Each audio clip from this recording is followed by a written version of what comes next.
Okay.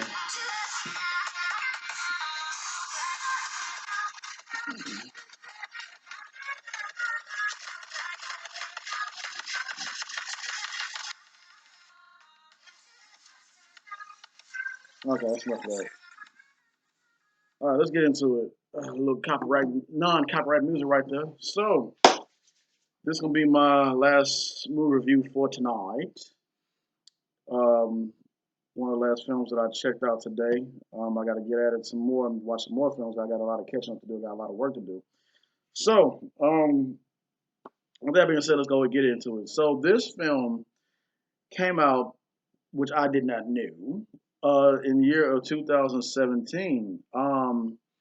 Its initial release date was August 2020, August 24th, 2017. Director was Dee Reese.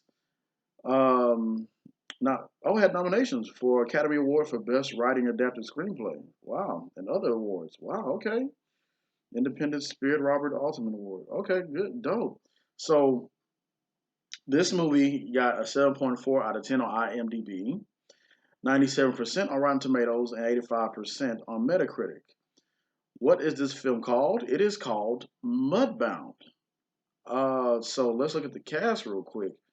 Very good cast. I know they performed this. They showed this at Sundance, quite during those 2017.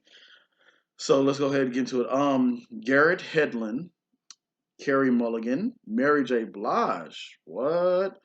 Um, Jason Mitchell, Jason Clark, Rob Morgan, Jonathan Banks, Lucy Foss, Carrie Cahill. Who else was in this film? Dylan Arnold, Kelvin Harrison Jr. was in this. I didn't know that. And Henny Frost. So let's get at it. So this movie, let's go ahead. Laura McAllen is trying to raise her children on her husband's Mississippi Delta farm, a place she finds foreign and frightening.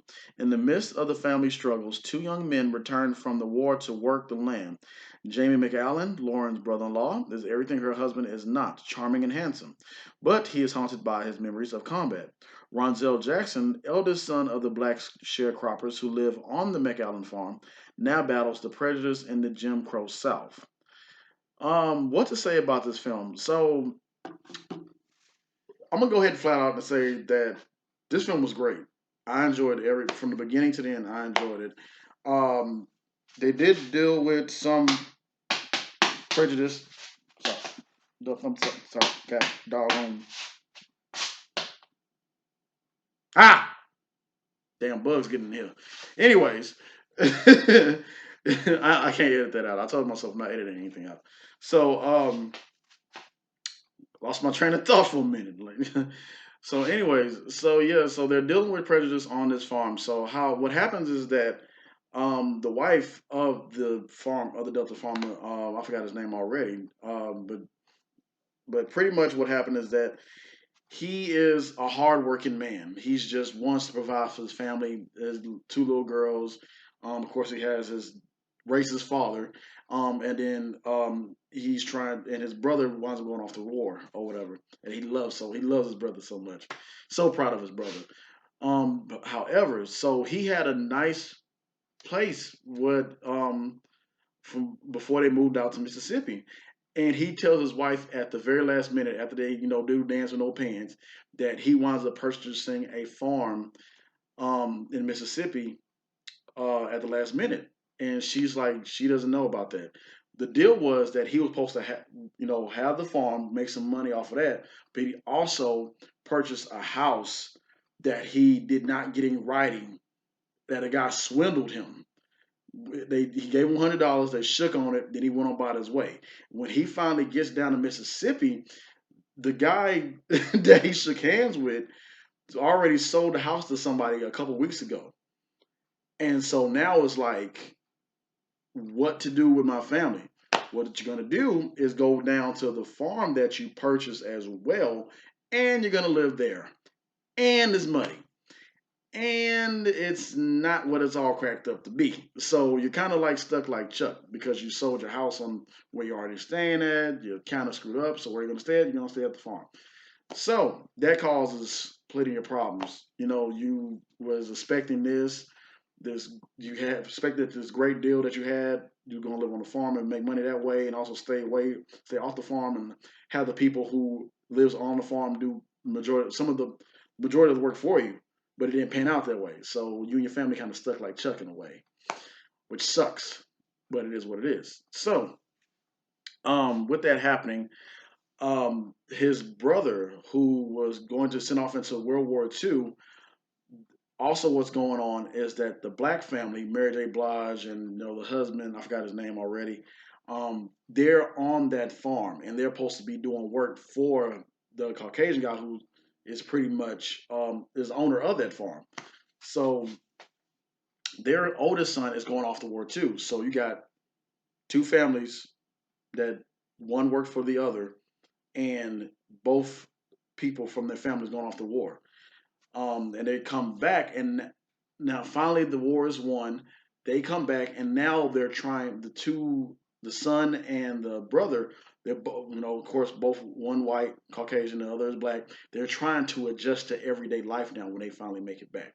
But what they left back in the war, the Caucasian, the Caucasian, I forgot his freaking name. I don't want to butcher his name. I think his name was it Jeremy in the film?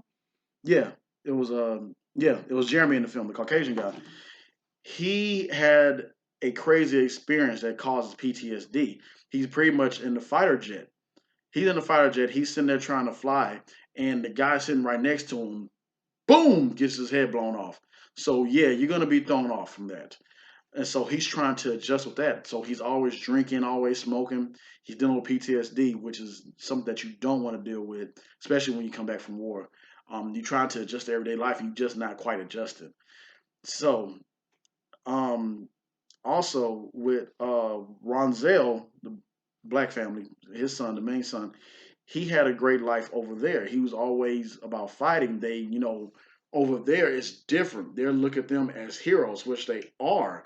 So they're dealing. He's like when he comes back, he's trying to really adjust because when he was over there in Germany, he wound up getting a nice little thing right there. You get a nice little girlfriend. They get down, fall in love, and everything.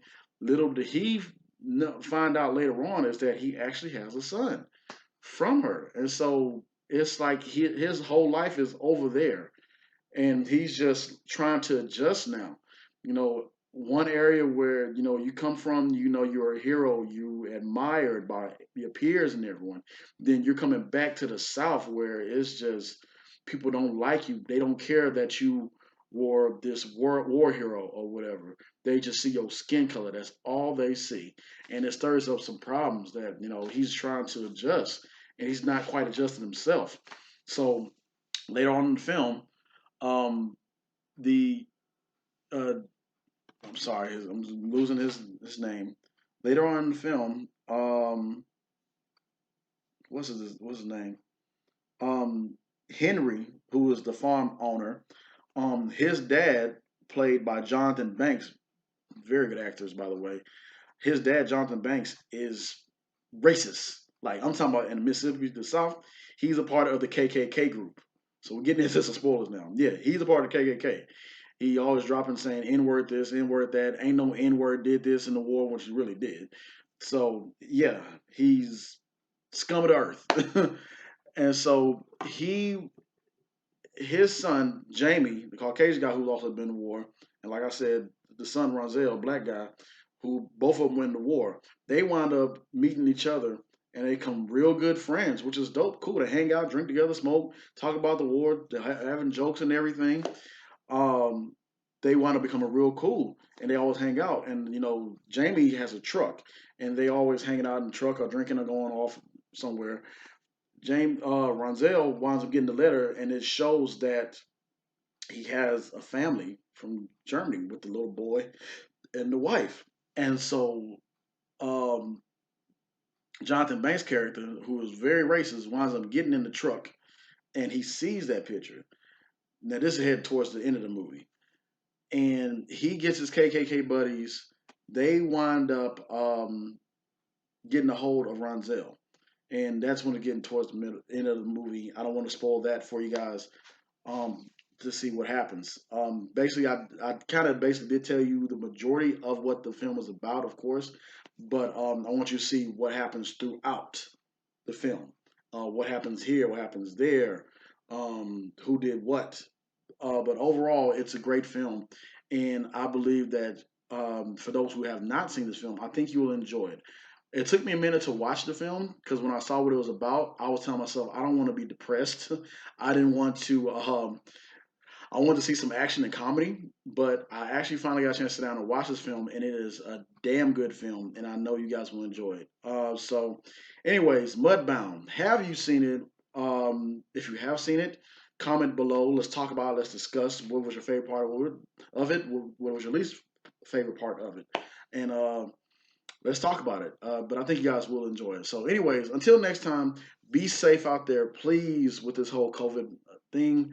For those who are careless out there, you guys are stupid. Stop being careless. This thing is nothing to play with. Trust me. And just continue to wash your hands, sanitize, enjoy life, celebrate life, but do it to an extent to where you are safe out there, ladies and gentlemen. So, till next time, be safe. Peace. Jaffe out.